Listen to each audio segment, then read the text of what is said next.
Sorry, sorry. Oh, thank you. This is what you have been taught. We don't have anything called dhimmitude in academia. It doesn't exist. In Islam? No. Dhimmitude is a term coined by an Islamophobe called Bat Yor, a Zionist woman who had an agenda to tarnish Islam. She wrote a book, or two books, actually 3 books, on Islamic history, and what she did was she selectively chose passages from the Muslim texts to paint Islam as a barbaric faith. Okay? For example, if a Mughal emperor committed a genocide somewhere, that's attributed to Islam. If the Mongols, having become Muslims, never left their ways, they massacre someone, that massacre is actually attributed to Islam. This is what this woman did, and she coined the term dhimmitude. Okay, what we have is called dhimma contract. It's not called dhimmitude. Dhimmitude is an anglicized term. It's a derogatory term. It's not a serious academic term. What the academics, you go to any academic work written by non-Muslims, people who are serious scholars, they will never use this term, dhimmitude. This is only the Christian missionaries, Christian activists, to demonstrate their academic capacity, they use these kind of terms. Okay. So Ahlul Dhimma is the contract between Muslims and non-Muslims. Sure. What is this contract? The non-Muslims, they pay jizya, just like the Muslims pay zakat. Muslims pay a tax, non-Muslims pay a tax. And what's the rate of jizya?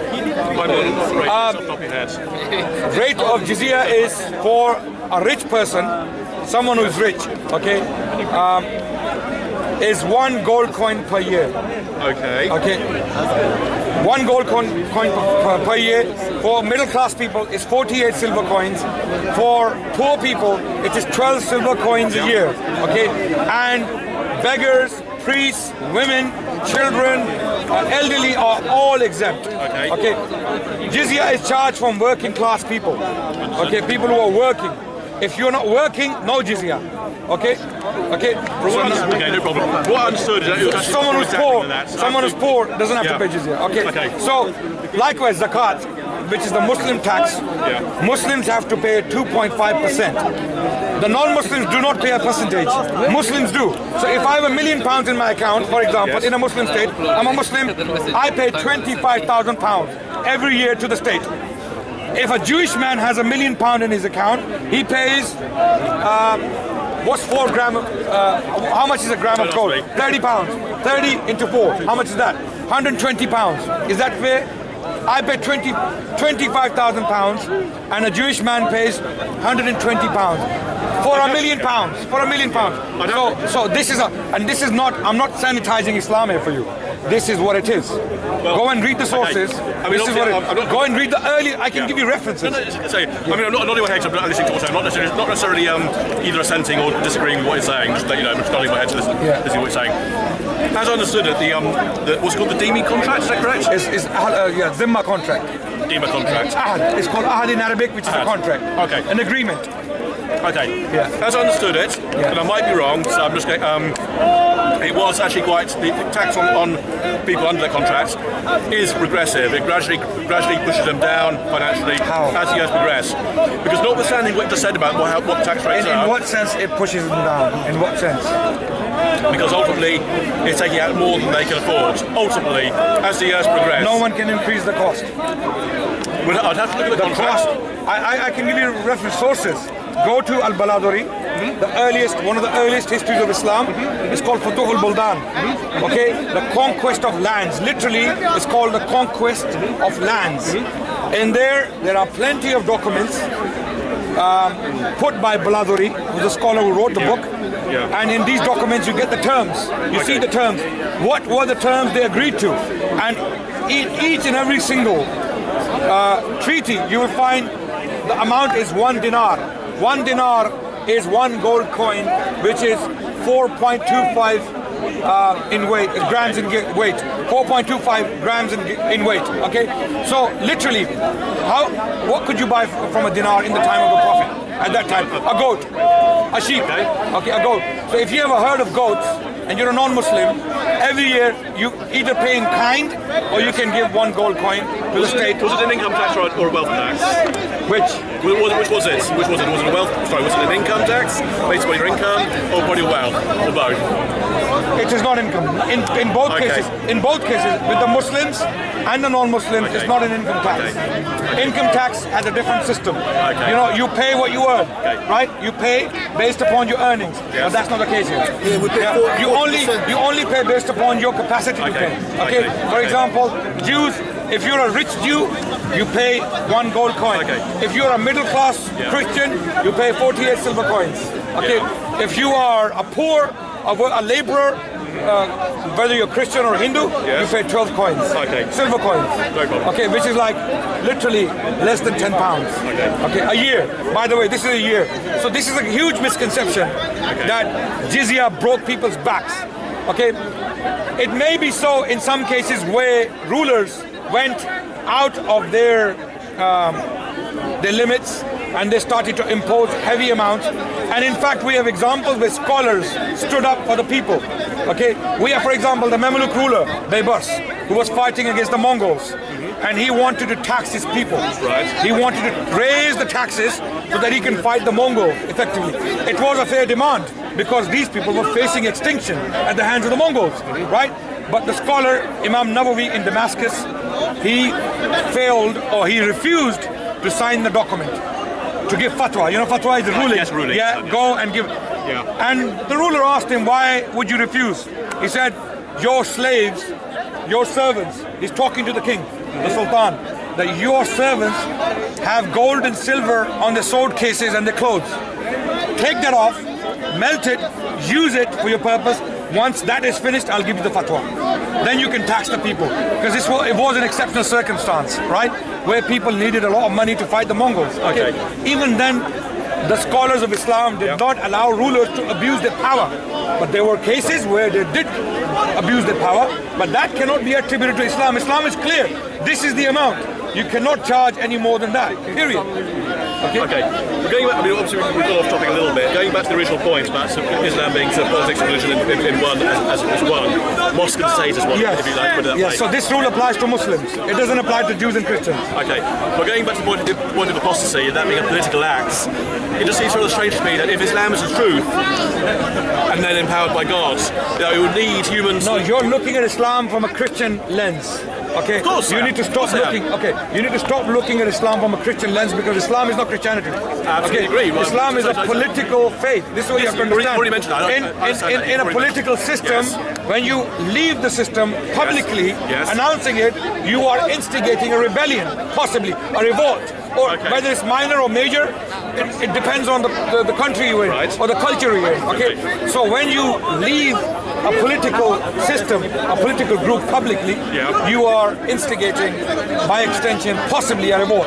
Not in all cases. I am willing to accept. Not in all. It may not happen in all cases. But this system is there. I'll give you an example why the law came into the first place. Why the law came into being in the first place. What do you mean? Sharia law? No, this particular point. Apostasy. At the time of the Prophet, people were joining Islam with an intention to apostatize. A few days later, to instigate more apostasy. Right. Do you understand? I do understand, but why would they be doing that? They did that. This is historical. People did that. I can understand people converting to Islam as a conversion of convenience. Because this was a political community. You know, their religion was their politics.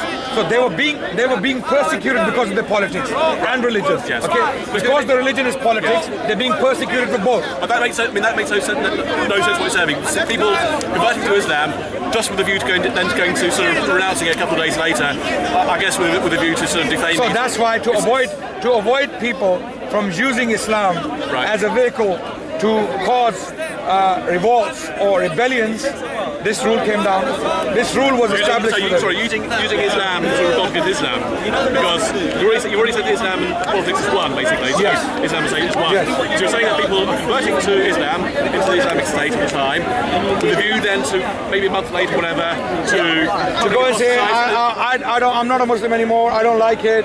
And then you're trying to encourage, because there are already some wavering hearts around. Okay, so it's trying to instigate a rebellion. Or possibly, because when people leave, there is a problem. It weakens the community. So to stop this from happening, the law was established. So this is the view. You don't have to agree with it. No, being a Christian, you are heavily influenced by liberalism. Okay, okay. Because I'm trying to throw the shackles because off, but there we go. Yes. If Calvin was speaking to me in your place today, yes, from the 16th century, he would agree with me. He would absolutely appreciate my point. I'm well aware because that Calvin himself tried to set up theocracy. Yeah. And why did he stop it? Because he tried to set it up. What was his reason for stopping it? That's an interesting point. Why did he try and stop it? The point I'm making is that Christianity has evolved. But you've not answered my question about Calvin. Why then? Politically, you've grasped hold of the fact that Calvin didn't try to institute theocracy. You've grasped hold of that. But what you've not grasped hold of. But how did he justify his theocracy? He went straight to the Bible, saying, "Listen, what's in the Old Testament." And his reasoning was. And you don't agree with him? No, definitely not. Okay, but most Christians at the time, they agreed with him. His domain in Geneva. Around it, because their reasoning would be completely inconsistent with what the New Testament is saying. Even with the reason you have the view you have today is because of the Enlightenment. Absolutely no way. Bunkum. So I'll tell you why. Okay, I ask you a question. Why were the Enlightenment philosophers arguing vehemently against any role of the church in the state affairs? They wanted basically the Enlightenment. Many of them were coming from a more agnostic, even atheistic bent. You missed my point. I'm trying to answer what you said. If you think I'm wrong, then you can argue. They wanted to be the ones in power. They wanted to be the ones with the philosophical power in the state. So, as opposed to having sort of vaguely, what they would consider to be a vaguely theocratic state, they wanted to be more an atheist. They wouldn't necessarily use these words. But they wanted a more atheistic state. Atheistic approach. And that was a belief system. That's not true. That's not true for all of them. No, of course not. There were Christian philosophers yes, of course. who were arguing for secularism. Yes. Okay. Now, why would they argue in this way? Because the church is already... Because they're already the excesses of what the church... Religion is already politicized, right? Exactly. Okay. It should never be. So, but from the time of Constantine, the church was often Christianity has always been a political player throughout the Christian history. From the time of Constantine, yes, it became a state religion, which should never I'm saying from the time of Constantine up to the 18th century, Christianity had been. That is an absolute anathema. It should not be part of the religion. But that's the point. It's corrupting. You are saying, I believe you're saying this now in the 21st century because you had the Enlightenment. You don't have to do that. It's what the Bible says. I don't have to go watch the Enlightenment. No, I agree with what Bible. I agree with many of the Enlightenment philosophers. I have no problem with what many of them are saying. I disagree with a lot of what they say, but on this particular issues, I agree.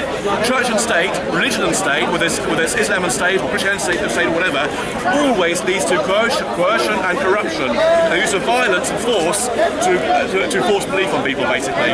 Using fear to stop people from moving away or challenging what you believe. So what makes if there's a Christian state, there are Christians living in a state. Yes. What law do they use to govern themselves? Well, are you talking about democratic states, sake of arguments? Yeah, in a democratic state. You'd vote somewhere like Britain, for example. Yeah, sure. Okay, you would vote whichever party felt represented your views the best, or at least whichever party was least worst to what you believe. Okay. You and I know that this country is not a Christian country. Absolutely agree. The majority of British people, I don't know what it says in census, I don't know what... It doesn't matter, it's not a Christian country, no way. The head of state is a Christian, of course, and most people in this country self-identify as Christians. So there's a debate here. Most people would say it is a Christian country. Head of state is a Christian, and it's... But it's like CLV, basically. It's not a Buddhist society or a Muslim society. No. It's so I think you can say it's a Christian country in that officially our head of state is a head of church. So the point, most people call themselves Christians in this country. So the point I was going to make, was I wouldn't necessarily agree with that in a secular state like this, if the parliament passes a law, for example, that we burn people alive for drinking, for example. Yes. Okay. And Parliament agrees. Democratically, the law has been passed. Yes. Okay. What do the Christians do in that case? And the Parliament is... God willing, they would be up to say this is absolutely wrong. This lacks any. But they can use the Bible. It lacks any kind of mercy to do that. It doesn't seem to be the right way forwards. I can give you other examples. Even my society's going at the moment. But if they use the Bible. I can even look at use an example now today, the way that society's going.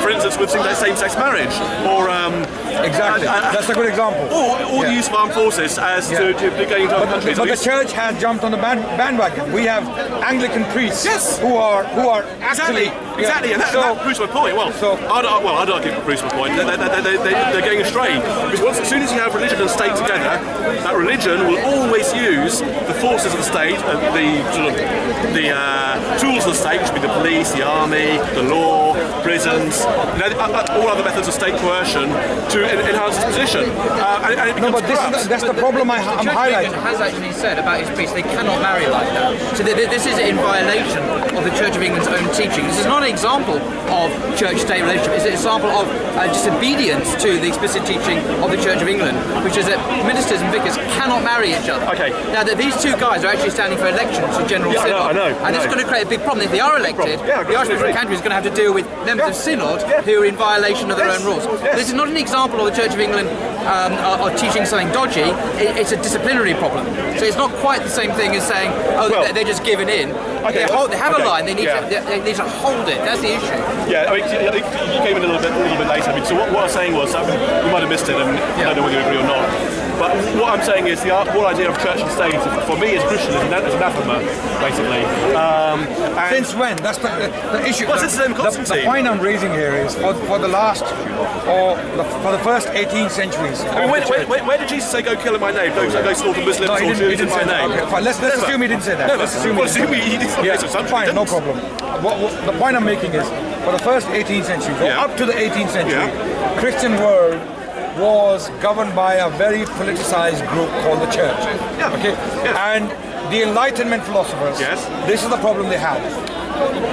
They had atheists among them, they had Christians, they had Unitarians, they had Trinitarians. They were arguing.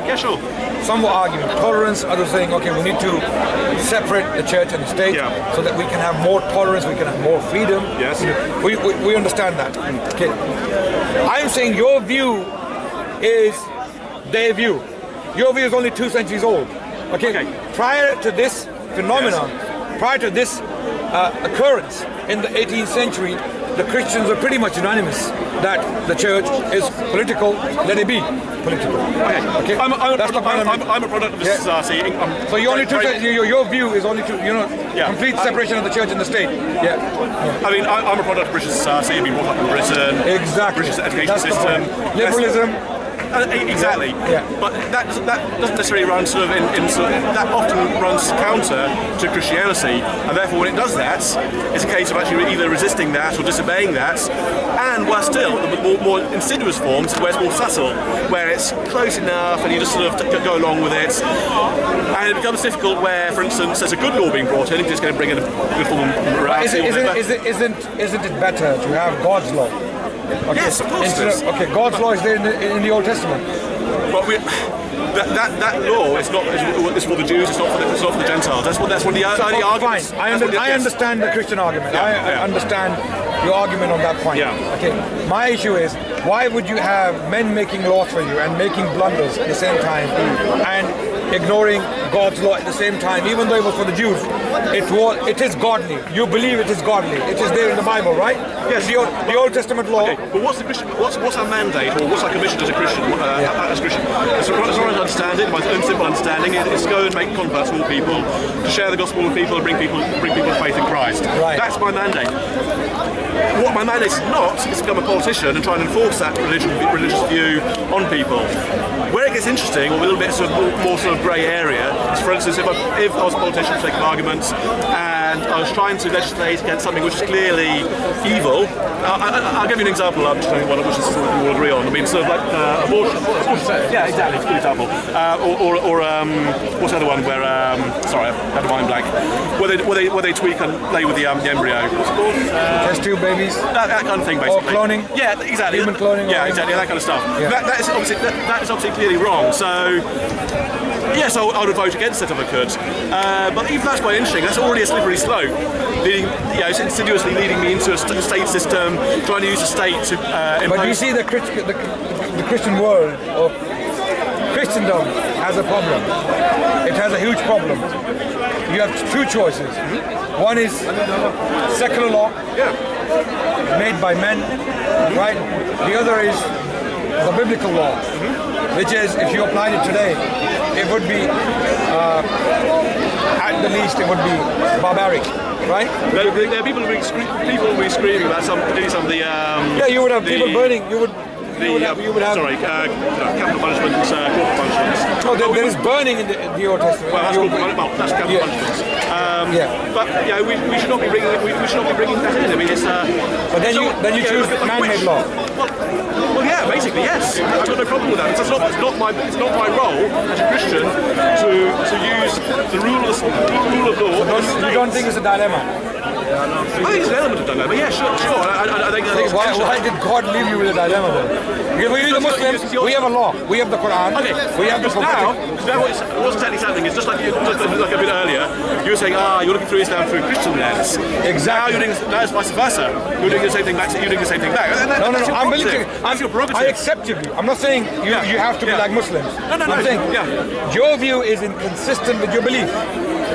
Why do you say that? Why is it inconsistent? What's your ground for saying that? Because your belief, at the least, dictates that you must make God the center of your life. Sorry, you must make God the center of your life. Yes.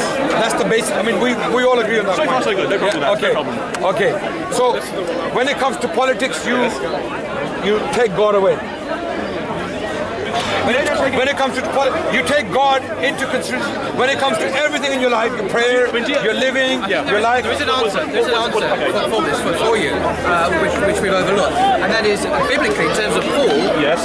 He says there is an answer to this problem. Now it's not the answer you've given, but it's a different answer. Paul says this. Now imagine Paul was writing in the 60s AD. Yep. Probably Nero was the emperor in Rome. Not the most liberal statesman. Nothing controversial here. A touch bloody, a touch mad, but nevertheless, this is what Paul says about him and the whole Roman apparatus, okay? That every person be subject to these governing authorities. For there is no authority except from God. Yes. And these authorities that exist have been instituted by God. Therefore, whoever resists this authority opposes God. So for Paul at least, there was a whole complex political apparatus. It's called the Roman Empire. Including Nero, including the whole system. So it's not that... Give to Caesar what is Caesar's and all of that. Precisely. So there is actually an answer. The thing is, of course, is that no Christian today that I'm aware of, very few, perhaps on the loony fringe in America, actually want to see the Roman Empire reinstituted and have an emperor. but nevertheless, at that time, there was a political system. And also, the other issue was the reason why the New Testament's really gone on about this is because the New Testament writers didn't think the world was going to last very long. But Paul thought the end was very near. Simple endurance, so there was no political program put in place, unlike in Islam, where there is actually a program, because we're not expecting the world to end within the lifetime of Muhammad, which is what Jesus apparently said in Mark 13, when this generation will see the second coming and the end of the world. So there was no perceived need to have a political program, and that is, if you like, an intrinsic weakness of Christianity, which has had to deal with an ongoing historical reality for thousands of years. So it's not equipped for that. It's not made for that. So I think what Paul was saying about Paul. It's actually quite good about sort of praying for those in authority and obeying those in authority. Even as an example, Nero, who was a pretty vile individual by any stretch of imagination. Persecuted Christians. It's ironic. He persecuted Christians, and Paul is saying, "Do not resist this guy. He's instituted by God." I mean, explain that to me. I don't understand that. Well, first of all, you can pray for his salvation. But first of all, you've got to obey that. The authority you have is instituted by God. Therefore, if I was Paul, I would have said the same thing. But if I was Paul, I would have said the same thing. If there is military might in front of you, and you are a bunch of people, 50 people, for example, 20 people, and you want to fight China, you want to fight Russia, you want to fight big powers in the world, I would tell them, stay put, avoid this fight, obey the authorities, go with the flow, continue with your preaching, be passive, because you're going to be massacred. You will be killed. If I was Paul, I would have said the same thing. And our scholars, there's a whole variety. Paul is saying it's instituted by God himself. Therefore, not because... Well, this is what the Salafi scholars... I mean, look, this is exactly what the Salafi scholars are saying.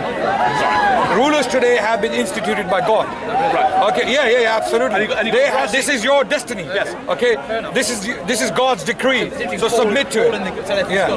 So there are scholars. We have this wisdom alive to this day. It is there. Yeah. It has been around since the inception of humanity. Yeah. And so I'd argue always all the pastoral letters basically with Paul regarding most of their churches were under an persecution. Yeah, anti-Christian, basically an anti-Christian state for the sake of arguments. And to get a complete picture. But no, my question is, what happened in the 4th century when the empire becomes Christian? Supposedly Christian. Have you read Theodosian Code? No, I haven't. I don't even know who the person is. Have you read those clauses? That's after Constantine. Constantine didn't make Christianity the official religion. That's a mistake. No. What he did was... I'm not talking about Constantine. I'm talking about Theodosius. Okay, when he made it compulsory. Theodosian Code was devised in the 5th century. Yes. Okay. In its final form. Yes. Okay. It has clear clauses that one cannot be anything but a Christian. You will be killed. You'll be killed. That's anathema. That's the point. You see, Paul, what happened? Look, Paul said this. I understand. Paul said that at that time. There were thousands of Christian scholars, church fathers. Call them later or earlier. Okay. They knew Greek. They knew Latin. They knew what they were reading, and they even wrote commentaries. People like Jerome, people like Augustine, people like Gregory of Nazianzus, Gregory of Nyssa. All these people were writing commentary. They understood what Paul had written, right? And still, they are the ones who supported people like Theodosius and those who came after him. And then came the Code of Justinian. Okay, and so it continued. But how can you, 21st century, say all of them for the last 18 centuries? Look at the Protestant movement, where you had supposed Christians persecuting other Christians because they weren't in the denomination. That gives you a prime example of why church and state should not be. It's an anathema. I think it was a huge mess. It's an anathema. Christians were left without any political, as he pointed out, Christians were left without any political guidance. They were left without any guidance. What was Jesus' mandate? What was Jesus' mandate before he ascended to heaven? What was his mandate? Well, according to the 4th century conception of Jesus' mandate, according to the 4th century conception, because there was. You see, if you're talking about, stay focused on. We can bring too many things in. No. Just stick with what New Testament. We're talking about New Testament. New Testament. Believe me or not, believe me, this may come as a shock to you. The New Testament as a document didn't exist up to the 4th century. I know that. Until the 4th. So what happened to the first 3 centuries? Well, we're changing. What happens to those Christians? Stop. What happened to the mandate of Adnan. We're going completely off topic. We're talking about church and states. Interesting topic. It's a very interesting topic, even if it is off topic. I'm sorry, but it's interesting to discuss. Yes, but it's religion. You talked about conception. You talked about mandate. Jesus' mandate, right? Yes. Okay. So I'm asking. If we start bringing, sorry. What I'm saying is, the very point I'm making. The very point I'm making is that this mandate has been evolving for the past 2,000 years. This very mandate you're talking about, this is exactly what I'm saying. The crux of my point. I have to disagree with that. I disagree with that. The reason why I use the political argument is to make this very point, that this very mandate has been evolving. The fact that any Tom, Dick and Harry can come in history and argue his case biblically and break away from the tradition again and again. There's a very simple answer. It might be a little bit simplistic. Look at whenever the church and state have become one, like the excesses of the Roman Catholic Church or even many of the Protestant denominations. Whenever that occurs, were they being godly? Were they being Christ-like? No, they were not. When the church has been strongest in many ways, it's also, ironically, when it's been weakest. I'll give you an example, modern-day example today. And the last century, the underground church in China. Was it a state church? Is it a state church? No way, Jose. It's afflicted from all perspectives. It's crushed. I accept that. Beaten up. And that is one of the strongest churches. Despite the fact it's weak in human eyes, nothing in human eyes, that is probably one of the strongest churches in modern history because of what they've been through. Chinese, and they are weak in the vertical. They are weak by all Chinese government is very, I wouldn't use the word clever, but they're very aware of the situation. They are facing insurrections in the north, in the Muslim state. Islam is not free in China. Of course not. Christianity is. No, it's not. The church is, that's not true. I'm sorry, mate. That's absolute bunkum. Okay. The Three Cells, if you talk about the Three Cells Church, which, that's absolute bunkum. That's a state... It's true. Can I say why it's true? Sure, go for it. Last week I was here and I was talking to an English guy, a white English guy, about Christianity. And at the end I was doing chit-chat with him. I said, and where are you from? Expecting him to say, Paddington. Oh, I live in China, he said. Ah, really? Yes, he did. Now, he'd been in China for 15 15 years. Okay. A young guy, seemingly a young guy. Now, he didn't say which city, he didn't tell me which city, but he assures me it's one of the big cities in China. Yeah. He lives there, he's a Christian, and he networks with other Christians. Yes. And what he told me was this, fascinating. I asked him, wow, what's it like being a Christian in China? You know, I asked about the official church, the Catholic church. What he said was, he's not part of the official church, he's part of the unofficial church. Right. And yes, the authorities, he says, know what's going on with him, but they don't touch him. Christianity is a passive faith. They meet each other's houses, they worship, they're not officially registered, the police know exactly what's going on, but they do not molest them. And I said, why is that? But he said, there's no reason for them to. We're not causing any trouble. Exactly. So when it's a passive faith. When you say they're not persecuted, it has become passive. It has become increasingly passive. And that's what it should be. In the recent century. Christians should not be in the army. Christians should not be fighting for government. I understand that. We should not be doing that. This is a view among Christians which is quite significant. Right. It's quite dominant. I accept that. Yeah. You know, pacifism has been the fashion recently in Christianity. Right. Okay. This is the point I'm making. My point is this point. Your name's George W. Bush. It's or Tony Blair. But they're not Christians. They're not Christians. They're not true Christians. Anyone. They're not true Christians. No. Hang on. It's not for us or me, even me as a Christian, to go say they're not Christians. Christians make mistakes. Christians do bad things. But these are drastic mistakes. Every time Christians make mistakes, we're talking about genocide. We're talking about millions of people dying. Oops, that's a mistake. If I go to war with another country and kill 500,000 Iraqis, that's not a mistake. That's very true. That's called a war crime. That's very true indeed. So the point is, Christianity has been evolving with the weather. As the weather changes, the Christian view changes. As the political climate changes, the Christian view changes. Before liberalism or other philosophical traditions, we had scholasticism, right? Christians had no problem with it. They adopted it. Okay. Just very quickly, I don't want to interrupt. I wanted to go back to what Paul was saying. I mean, it's quite interesting. You got a namesake called Paul Merson. He did a really funny, great documentary travelling around China and so on and so forth. And that was quite a good example. He went to a nice open, supposedly evangelical church, just like America, almost open with American accents there. And that was openly sort of praising God, doing sort of normal Christian things, basically, in the best commas. They weren't being persecuted. All was hunky-dory. Go to a little distant house church around the corner, in inverted commas. Different atmosphere. Didn't bring his interpreter with him because it might endanger her. Very sort of different atmosphere. So there's two faces to China. You've got the information you show where they have a Christian who say, everything's hunky-dory, big church and big services and all is good. And I believe you. I mean that probably goes on. This guy was the state. This guy was specifically the unofficial church he was talking about. It wasn't the one that, and the police know about it, but don't molest them. Everyone just gets the great thing in China apparently is everyone gets along. You don't needlessly go out and persecute people. No, of course. This is a reason. Were there a lot of expats on this unofficial church? I didn't dig If there are, then it's probably going to be quite. I think the issue is he was in a very big city. Yes. So you're talking about probably 10 million people. Who knows? 10 million people or more.